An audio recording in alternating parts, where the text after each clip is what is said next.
Richard Nixon had a bowling alley. That much is true. But the idea of it being a secret hidden deep under the White House, that's where things get a bit twisted. It's one of those bits of presidential lore that sticks, mixing a little fact with a lot of public imagination. People love to picture the powerful doing something very ordinary, or perhaps something a bit sneaky. And with Nixon, the idea of anything secret just fit the narrative, whether it was accurate or not. People have always been curious about what goes on behind closed doors, especially when those doors belong to the White House. It's a place of immense power and profound privacy, so when you hear whispers of a secret room, a hidden passage, or even a bowling alley, it just adds to the mystery. For a president like Nixon, who often came across as private and even a bit isolated, a hidden retreat like a bowling alley seemed to make sense to a lot of people. It fit the image of a man who might seek solace in a solitary, somewhat peculiar way. But the real story is a bit more straightforward, less dramatic, and maybe a little less exciting than the myth suggests. It's not about some hidden bunker where the president would secretly unwind. It's about a facility that was there long before Nixon, used by many, and was more of a perk than a clandestine operation. Still, the persistence of the secret bowling alley idea tells us something about how we perceive our leaders and the places they inhabit. We project our ideas onto them, and sometimes those projections become more compelling than the actual truth. The White House itself is a building full of history, whispers, and legends. It's not just a home or an office, it's a symbol. And symbols often gather stories, some real, some imagined. A bowling alley under such a place feels almost too normal, too mundane, and yet for a president, it's a peek into a human side. Nixon was a complicated figure, and perhaps this little piece of trivia, even when exaggerated, helps us try to understand him a bit better, to see beyond the political speeches and the famous scowl. And so, we look at the facts, we separate the reality from the rumor. The truth is often simpler, but in its simplicity, there's still something interesting to learn about the presidency, the people who hold the office, and how the public views them. It's a story about a game, a president, and the enduring power of a good, slightly embellished tale. The notion of a secret bowling alley under the White House for Richard Nixon, it really captures something about how people view presidents and the presidency itself. There's this idea that behind all the pomp and power, there are these hidden rooms, these private escapes. And for Nixon, a figure often seen as private, even reclusive, the thought of him having a clandestine place to bowl just clicked with what many people imagined about him. It was a perfect fit for the narrative of a man who kept things close to the vest, who perhaps needed a quiet, solitary way to unwind from the immense pressures of his office. But the reality of the bowling alley, or rather, the bowling alleys under or near the White House, is far less dramatic than the myth suggests. It wasn't some personal secret lair that Nixon commissioned for himself.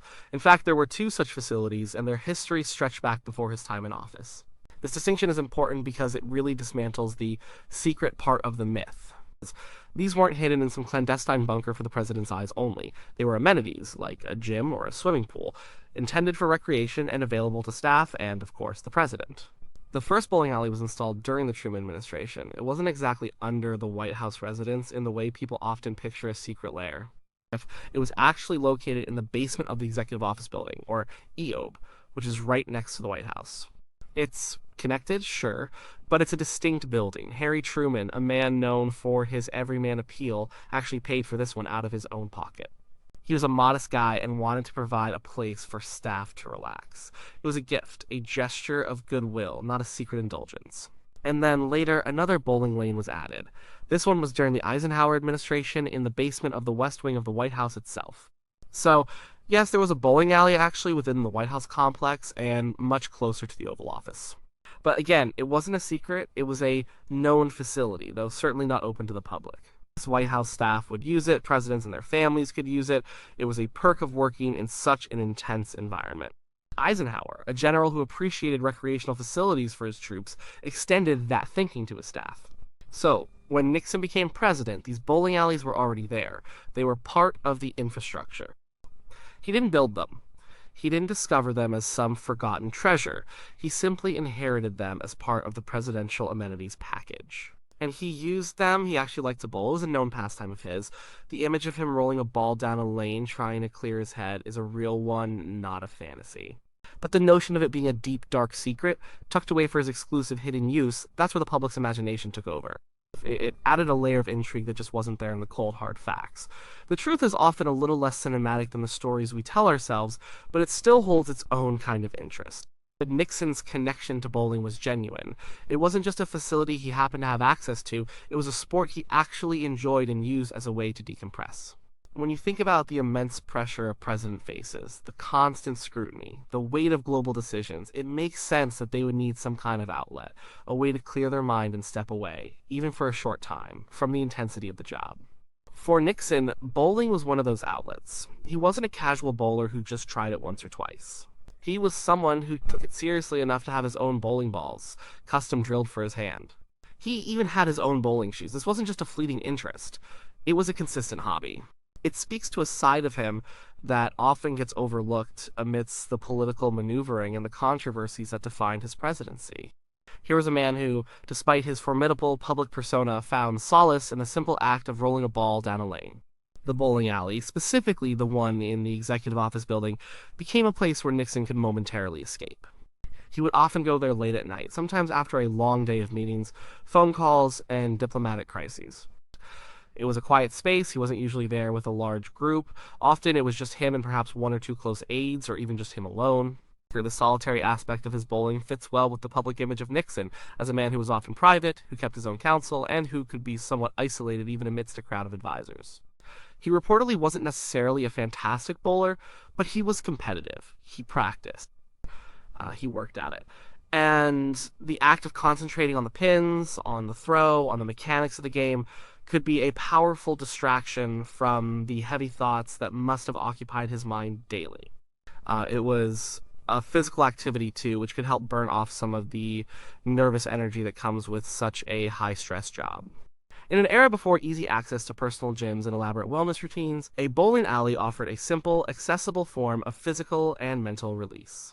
For Nixon, bowling might have also offered a sense of normalcy, a connection to a more everyday life that was largely absent from the White House bubble. It was a reminder of ordinary activities, far removed from state dinners, press conferences, and top-secret briefings. This kind of private, almost mundane activity stood in stark contrast to his public image as a stern, unyielding leader. It showed a human side, a need for simple pleasures, just like anyone else. And it wasn't really something he tried to hide, at least not in the sense of keeping it a profound secret. It was just a private activity. Presidents, like all people, are entitled to some privacy in their lives. The fact that he used an existing facility, one that was available to White House staff, reinforces that it wasn't some deeply concealed exclusive indulgence. It was a practical way for a busy president to unwind, to find a moment of peace, and to simply be, for a short while, Richard Nixon the man, not just Richard Nixon the president. The bowling alley served its purpose as a refuge, a quiet corner in a very loud and demanding world. It was a place where a president could just bowl, and in that simple act, find a moment of respite. The idea of the secret bowling alley, it really took hold for a few reasons, even though the facts show it wasn't secret at all. Part of it is just the nature of the White House itself. It's a highly secure, restricted area.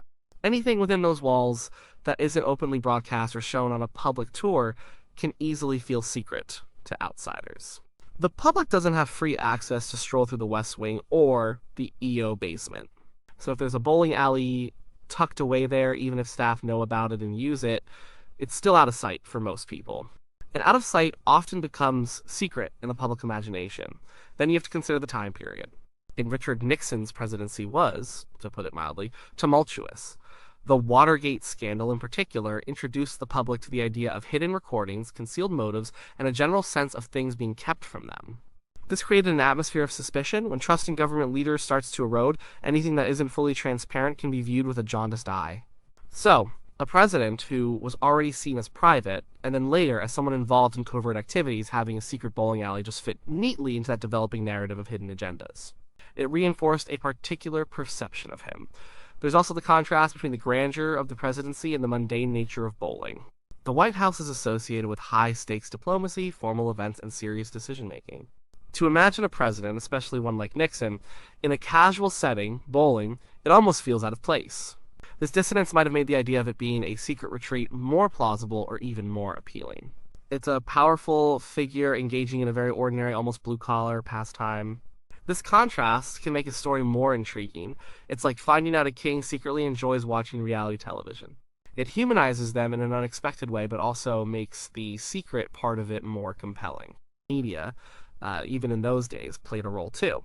Information about presidential hobbies and pastimes was less common than it is today, with constant social media updates.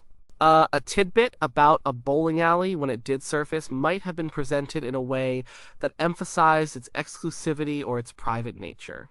Without full context, the implication of secrecy could easily be born. It's not necessarily malicious, it's just how stories evolve, especially when they involve powerful figures and inaccessible places. And let's not forget the broader fascination with hidden features in the White House. People love the stories of tunnels, bunkers, and secret rooms. The White House, being such an iconic and historic building, naturally attracts these kinds of legends. These real or imagined hidden aspects add to its mystique. So, a bowling alley being among them just taps into that existing vein of public curiosity about what lies beneath the surface, both literally and figuratively, of the seat of power. It's a testament to how human minds try to fill in the blanks, often creating narratives that are more dramatic and mysterious than the simple truth. The secret bowling alley myth is a perfect example of this interplay between a historical fact and the public's enduring desire for intrigue. The story of the White House bowling alleys didn't end with Richard Nixon. These facilities have a longer life and continue to be a part of the presidential experience, though perhaps with less fanfare. The very fact that they exist still fascinates people, and it speaks to a broader, ongoing interest in the private lives of presidents and the unique environment they inhabit. After Nixon, other presidents and their families used the bowling alleys. They remained available to White House staff as well. The facility isn't something that gets removed or renovated frequently. It's part of the established amenities. Imagine the First Lady hosting a party for young guests, or staff blowing off steam after a particularly stressful week. The bowling alley offers a chance for a little fun, a break from the gravity of the work done in the surrounding offices. It's a unique perk, certainly not something you find in every workplace. The specific bowling alley in the Eisenhower era, located right under the West Wing, actually went through some changes. During the Clinton administration, it was refurbished. It needed an update, as things do over time. This shows it wasn't just left to molder, it was maintained and used. It's a living part of the White House, evolving as the needs and preferences of different administrations come and go. The enduring fascination with these kinds of details, like a bowling alley, tells us something important. It's about the human desire to see the powerful as, well, human. We want to imagine presidents doing ordinary things just like us. It helps bridge the gap between their extraordinary positions and our own lives. A president bowling a strike, or perhaps a gutter ball, makes them seem relatable. It strips away some of the formality and pomp, even if only for a moment. This makes them feel more accessible, more real. And the White House itself, as a physical space, continues to be a source of endless public interest. People love to learn about its secret passages, its hidden rooms, its historical quirks. These details make the building feel alive, more than just bricks and mortar. They create a narrative, a connection to all the figures who have walked its halls. The bowling alley is just one of those quirks, a slightly unusual amenity that captures the imagination. So, when we look back at the secret bowling alley, the reality is far simpler than the myth. And Richard Nixon didn't have a secret bowling alley under the White House. He had access to an existing bowling alley in the adjacent executive office building, and another one in the White House West Wing basement. These facilities were there before him, and they continue to be used by others after him. They weren't secret, but they were private, in the way many amenities in a secure government building are private. The myth of the secret bowling alley, however, endures because it speaks to a deeper desire for intrigue, especially around powerful figures.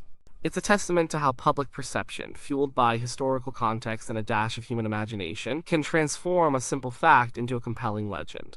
Ultimately, it reminds us that behind the office, there was a man who, like many people, just enjoyed a game of bowling as a way to escape, even for a little while, from the immense burdens of his job. And that, in itself, is a story worth remembering. It highlights the human element that exists, always, beneath the surface of power.